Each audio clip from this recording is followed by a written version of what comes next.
il fait noir. Mais pas le noir de ta chambre, pas celui qui s'interrompt quand tu ouvres les yeux. Non. Ce noir-là est plus ancien que toi, que la terre, que tout ce que tu connais. Un noir épais, cosmique, qui semble murmurer doucement. Tu n'es qu'un souffle minuscule dans l'immensité. Tu flottes lentement. Tu ne sais plus depuis combien de temps. Ton corps est là, quelque part, serré dans une combinaison spatiale trop rigide, trop silencieuse. Devant toi, à travers la visière, une planète s'élève, rouge, poussiéreuse, suspendue comme un vieux fruit oublié dans le vide. Bienvenue sur Mars. Tu ne t'y poses pas encore, tu l'observes. C'est déjà un miracle que tu sois là. Tu tentes de visualiser la Terre derrière toi, minuscule point bleu pâle dans l'océan d'encre. On t'avait dit que ce serait un honneur, une aventure, une mission pour l'humanité. Mais personne ne t'a dit que l'espace sentait la solitude, le métal chaud et un soupçon d'ozone. Et ce n'est pas ton casque qui change grand-chose. Autour de toi, les étoiles ne scintillent pas. Elles sont immobiles, parfaites, froides, comme des cicatrices de lumière sur la toile du cosmos. Tu passes au-dessus de Valles Marineris, une cicatrice longue comme l'Europe, plus vaste que le Grand Canyon, plus profond que ton dernier regret. Mars n'est pas morte, elle est juste, figée, silencieuse. Et si tu y posais le pied, sans combinaison,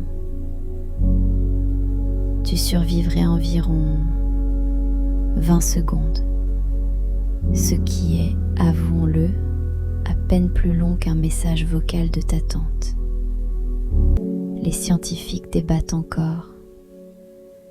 Mars a-t-elle vraiment eu un océan, des rivières, peut-être même de la vie? Les images ne répondent pas, mais elles laissent planer un soupçon, comme un souvenir qu'on aurait rêvé ou effacé. Tu sens ton cœur ralentir. Tu n'es qu'un passager, un grain de carbone en orbite, un rêve humain au milieu des colères fossilisées d'une planète rouge. Et pourtant, tu regardes. Alors allons-y, entrons dans l'atmosphère. Tu descends lentement. Le vaisseau tremble un peu, comme s'il hésitait. Et toi aussi. L'air ici est rare, presque inexistant. Tu entends le silence. Et tu sais que si tu te posais vraiment ici, sans préparation, ton sang commencerait à bouillir. Bienvenue sur une planète où l'ébullition n'a rien à voir avec la chaleur, juste avec la pression, ou plutôt son absence. La poussière rouge danse autour de toi, fine, électrisée, si légère qu'elle pourrait flotter des heures sans retomber. Elle s'infiltre partout, dans les joints, dans les câbles, dans les rêves. Elle t'observe. Tu avances. Tes bottes laissent une trace nette dans le sol martien. Tu es le seul être vivant, sur des kilomètres, peut-être même sur toute la planète. Si tu cries, personne ne t'entendra. Mais c'est peut-être ça, le luxe, se taire dans l'absolu. À ta gauche, un rover oublié repose à moitié enseveli. Il s'appelle Spirit ou Opportunity, difficile à dire. Il a exploré ici il y a des décennies. Comme un chien fidèle, resté trop longtemps sans réponse. Tu le salis d'un geste. Il ne répond pas. Fait fascinant, malgré le froid, la radiation, les tempêtes de poussière, certains équipements envoyés ici ont fonctionné bien plus longtemps que prévu, comme si la planète elle-même respectait ces minuscules robots, seuls mais persistants. Tu arrives à un promontoire, tu regardes l'horizon, c'est plat, silencieux, mais au loin, des montagnes pointent, les plus hautes du système solaire.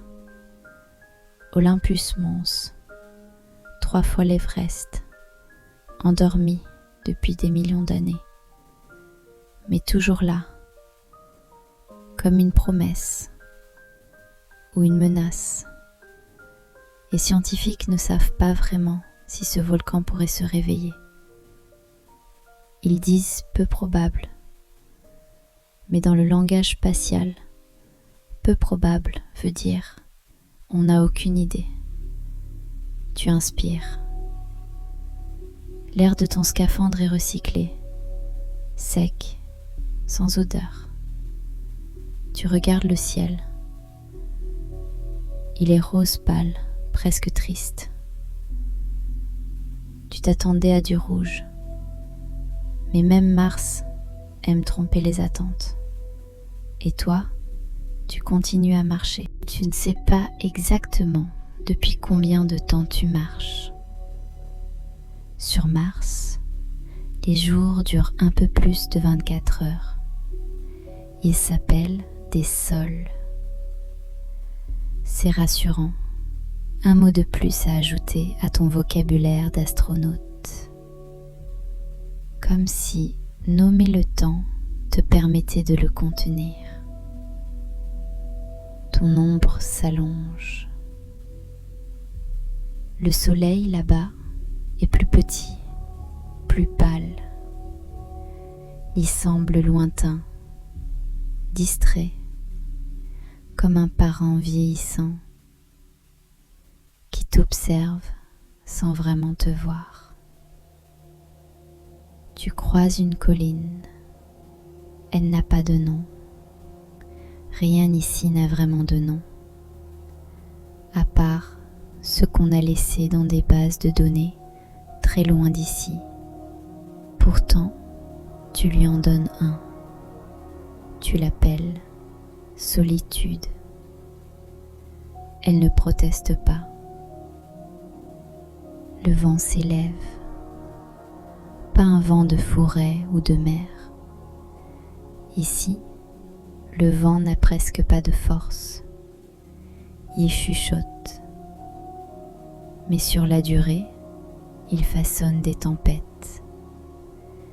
Des tourbillons de poussière qui peuvent engloutir un paysage entier.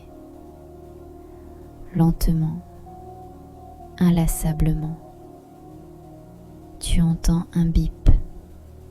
Ton oxygène baisse. Ce n'est pas encore une alerte, juste un rappel.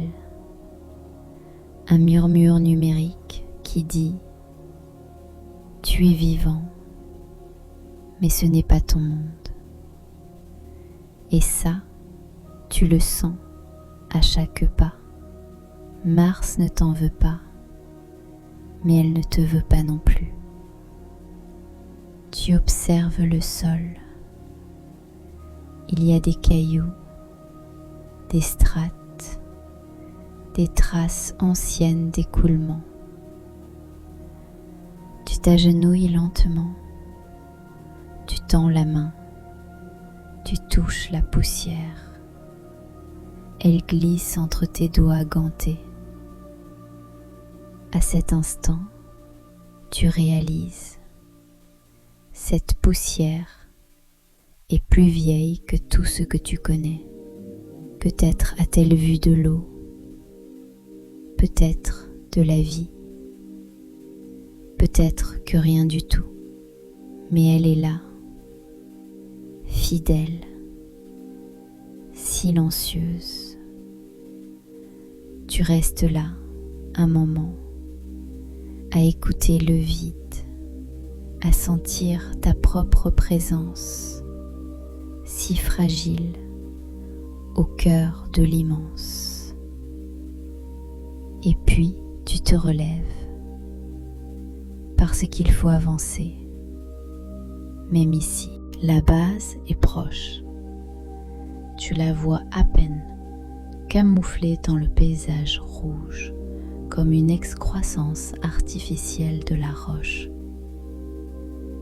Quelques dômes, une antenne, une lumière clignotante, pâle comme une luciole malade. Tu entres par un sas. La dépressurisation est lente, métallique, un souffle rauque qui te rappelle à ton corps. Tu sens le poids revenir, la pesanteur martienne, plus douce que celle de la terre, te manque déjà. Elle t'allégeait un peu, littéralement, symboliquement. L'intérieur est modeste, 3 pièces, un lit rigide, un écran, une plante dans un bocal, peut-être un basilic, ou une tentative de basilic. Elle a jauni mais elle tient. Tu retires ton casque. L'air est sec, recyclé, un peu métallique, mais au moins il ne te tue pas. Sur une tablette, tes messages t'attendent, des données, des cartes, des rapports, mais tu ne les ouvres pas. Tu t'assois, tu fermes les yeux. Tu n'es pas sur terre, tu ne l'as pas oublié. Tu y repenses chaque seconde. La pluie, le bruit des feuilles, une voix humaine, même un klaxon te semblerait mélodieux ici. Et pourtant, tu es venu, parce que l'homme ne supporte pas l'horizon. Il veut le dépasser, l'éloigner, le transformer en souvenir. Tu ouvres un hublot. Le ciel est sombre. Quelques étoiles brillent. En réalité, elles brillent toujours. Mais aujourd'hui, tu les regardes autrement, comme des promesses. Tu te demandes, si tu pouvais respirer ici, marcher librement, planter un arbre, est-ce que tu t'y sentirais chez toi? Ou est-ce que cette planète restera à jamais étrangère? Tu poses la main sur la vitre et quelque part, à des millions de kilomètres, la Terre continue de tourner. Sans toi, tu dors. Enfin, ton corps se repose du mieux qu'il peut. Mais ton esprit, lui, erre. Ici, sur Mars, le sommeil n'a pas tout à fait le même goût. Il est plus mécanique, moins profond. Les rêves viennent, mais comme filtrés à travers une radio trop ancienne. Ils grésillent, vacillent. Un souvenir d'arbre, une voix d'enfant, un morceau de ciel bleu. Le silence est total, aucun oiseau, aucun vent dans les feuilles, juste la rumeur continue des machines comme un souffle artificiel, le cœur d'une planète qui n'a jamais vraiment battu. Tu te retournes, la couverture gratte, l'oreiller est trop fin, mais ce n'est pas grave. Tu n'as pas fait ce voyage pour le confort, tu as fait ce voyage pour comprendre ce que cela signifie d'être humain ailleurs, comprendre ce que vaut une vie quand elle se déploie dans un monde qui ne l'a pas prévu. Tu ouvres les yeux un instant. Une lumière rouge clignote doucement au plafond comme une veilleuse cosmique. Tu penses à tous ceux qui dorment sur Terre à cette même heure, dans des lits, des trains, des hôpitaux, sous les étoiles, sous les néons, et tu respires lentement, comme si chaque respiration était une victoire. Tu es loin, très loin, mais tu es encore là. Le matin ici, ne crie pas et glisse. Un mince rayon pâle traverse la base, diffusé par un panneau de verre dépoli. Il ne réchauffe pas. Il indique simplement: le jour est revenu. Tu remets ta combinaison. Chaque geste est ritualisé. Le tissu, le verrou du casque, le petit bip de confirmation, comme une prière moderne, une armure pour affronter le monde. Aujourd'hui, tu dois sortir encore, prendre des échantillons, photographier des roches, relever les capteurs que la dernière tempête a ensevelis. Mais surtout, tu dois marcher, pas seulement pour la science, pour toi, pour te rappeler que tu es mobile, vivant, capable, même ici. En franchissant le sas, tu ressens la pression du vide contre ta cage thoracique, comme si la planète, dans son silence, t'observait, non pas hostile, juste indifférente. Tu marches, pas après pas, et dans cette marche lente, presque cérémoniale, tu te rends compte, ce n'est pas juste une expédition scientifique, c'est un pèlerinage, une prière posée dans le sable rouge, une tentative de présence. Tu regardes le ciel, les étoiles sont encore visibles, même de jour. Certaines sont connues, d'autres non. Il y a peut-être une planète là-haut, avec de l'eau, avec du vent, avec une voix. Mais pour l'instant, il n'y a que Mars. Et toi, tu t'assois. Il n'y a pas de banc, pas de chaise, juste un rocher, lisse, plat, comme s'il t'attendait. Autour de toi, l'horizon est vide. aucune ville, aucun arbre, juste des collines d'oxyde de fer, comme des vagues pétrifiées. Un monde figé dans le silence depuis des milliards d'années. Tu sors un carnet. Oui, un vrai carnet, avec du papier. C'est absurde peut-être, mais tu as besoin d'écrire. Pas sur une tablette, pas sur un écran. Tu veux voir l'encre glisser lentement, comme un souvenir que tu fixes avant qu'il ne s'efface. Tu écris. Je suis ici, Mars est rouge, le ciel est violet. Je pense à la terre, je pense à vous. Tu ne sais pas qui est ce vous. Des proches, des souvenirs, l'humanité entière, peut-être tout à la fois. Le vent soulève un peu de poussière, très lentement, comme un fantôme fatigué.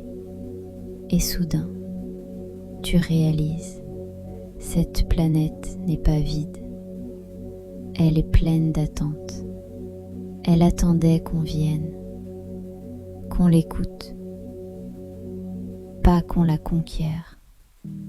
Tu poses ton stylo, tu regardes loin et tu restes là.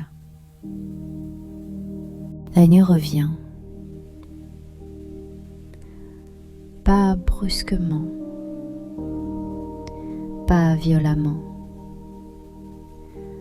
Elle s'insinue doucement, comme un drap qu'on tire sur un monde entier. Tu es rentré à la base, tu as enlevé ta combinaison, tes mains sont engourdies, tes jambes lourdes, mais ton esprit est calme, curieusement calme.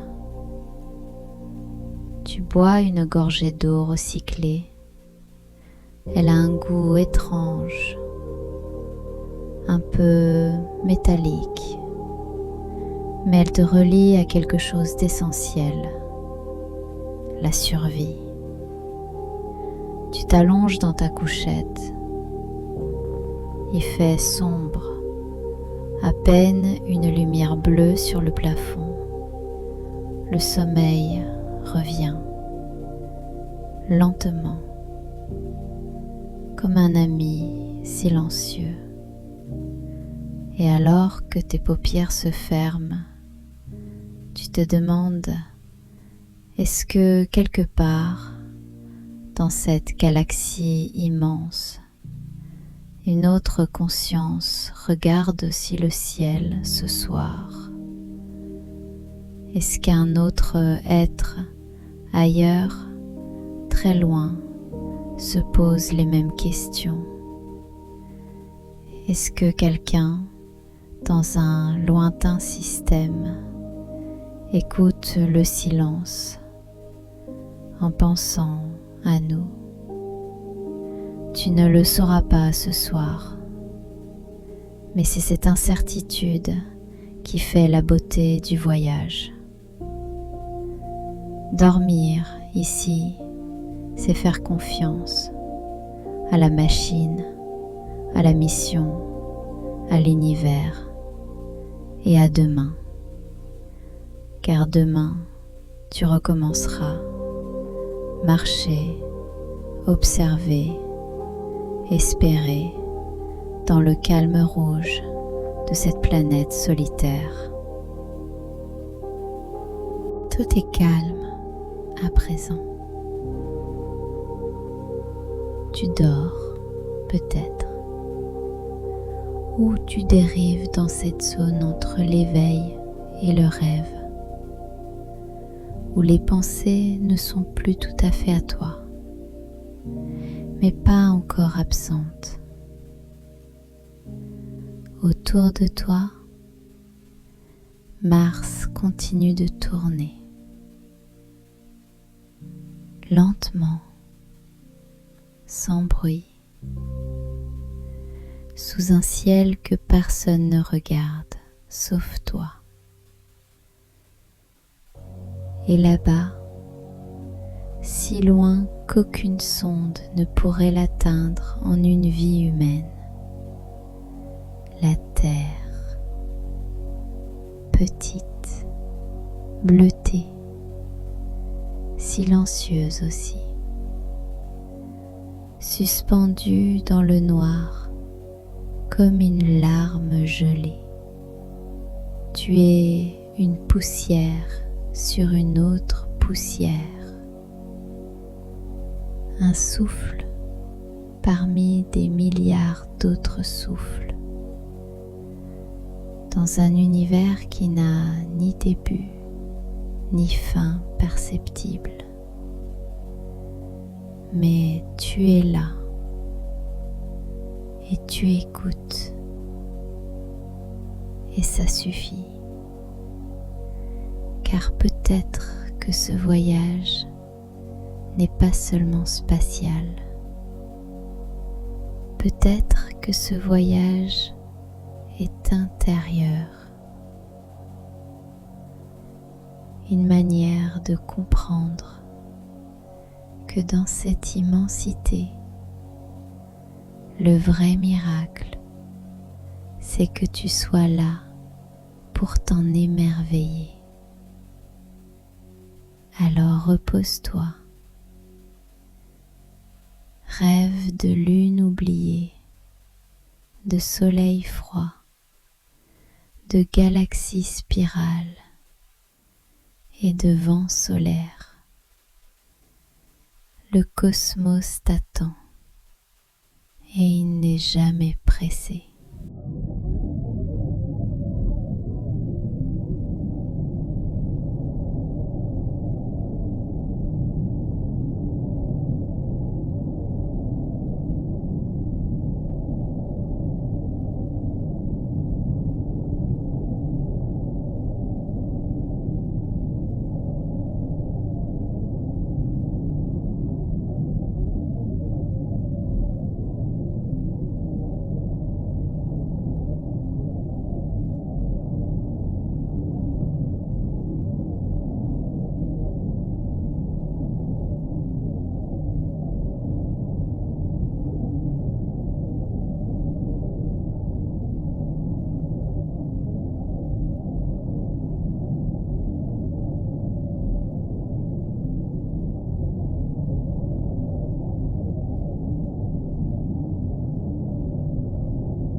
Thank